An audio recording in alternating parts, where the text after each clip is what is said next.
Hai guys, welcome back to my YouTube channel. Di video kali ini aku bakal ngejelasin tentang prinsip perangkat keras input output dan prinsip perangkat lunak input output. Oke, langsung aja aku jelasin tentang prinsip perangkat keras input output. Oke, untuk ruang lingkup atau batasan dalam manajemen perangkat keras input output itu adalah bagaimana perangkat keras input output itu dikelola dan diprogram agar dapat berjalan dengan baik. Manajemen perangkat input output mempunyai beragam fungsi, antara lain itu sebagai pertama ya, itu mengirimkan perintah ke perangkat input output untuk menyediakan layanan akses, ya kan. Terus yang kedua itu menangani introspeksi perangkat input output. Lalu ada yang ketiga itu menangani kesalahan pada perangkat input output.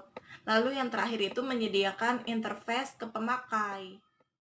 Nah, di dalam prinsip perangkat keras itu ada juga yang namanya output device. Output device itu yaitu perangkat yang berfungsi untuk mengeluarkan data yang telah diproses sehingga menjadi suatu informasi. Yang termasuk perangkat output diantaranya itu ada hard copy device sama soft copy device. Nah, apa sih perbedaan antara hard copy device sama soft copy device? Kalau hard copy device itu ya alat keluaran yang digunakan untuk mencetak tulisan, grafik, atau gambar pada media pencetak.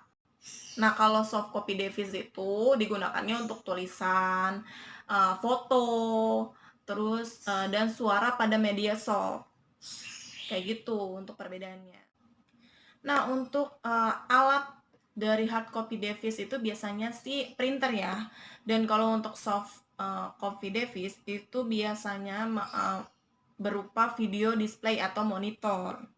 Kayak gitu. Nah, lalu ada namanya device controller.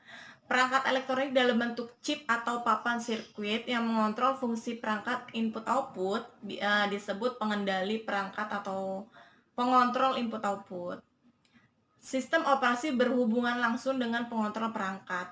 Beberapa perangkat adalah perangkat yang sederhana, misalnya pengontrol port serial. Itu adalah pengontrol perangkat sederhana. Ini adalah chip tunggal di dalam komputer yang mengontrol sinyal pada kabel port serial. Lalu ada yang disebut direct memory access atau DMA. Transfer data antara memori dan perangkat periferal dari sistem tanpa partisipasi dari prosesor.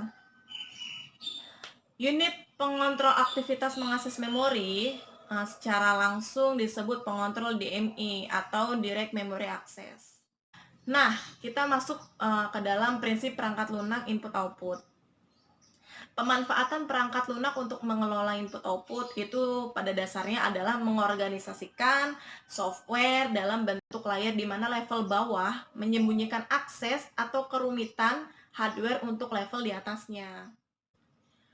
Tujuan perangkat lunak input output itu ada beberapa kriterianya, yaitu ada konsep dalam desain software input output, lalu ada penamaan yang seragam, lalu penanganan kesalahan, lalu ada yang namanya asinkron, lalu ada yang namanya divided device. Kemudian ada yang namanya interrupt handler. Ketika CPU mendeteksi bahwa sebuah controller telah mengirimkan sebuah sinyal ke internet, request line atau membangkitkan suatu interupsi. CPU kemudian menjawab interupsi tersebut dengan menyimpan beberapa informasi mengenai state terkini CPU. Nah, lalu ada yang namanya device driver atau biasa dikenal sebagai driver, adalah sekelompok file yang memungkinkan satu atau dua atau bahkan lebih perangkat untuk berkomunikasi dengan sistem operasi komputer. Tanpa driver, komputer tidak dapat mengirim atau menerima data yang benar ke perangkat keras seperti printer. Terakhir ada device independent input-output software. Perangkat lunak independen termasuk manajemen buffer mengelola akses ke perangkat khusus. Pelapor kesalahan di antara lain yaitu tanpa antarmuka driver standar dengan antarmuka driver standar. Nah, itu sedikit penjelasan dari aku tentang prinsip perangkat keras input output sama prinsip perangkat lunak input output. Semoga bermanfaat dan jangan lupa subscribe, like, and comment, dan jangan lupa di share juga kalau bermanfaat ya. Dan thank you for watching.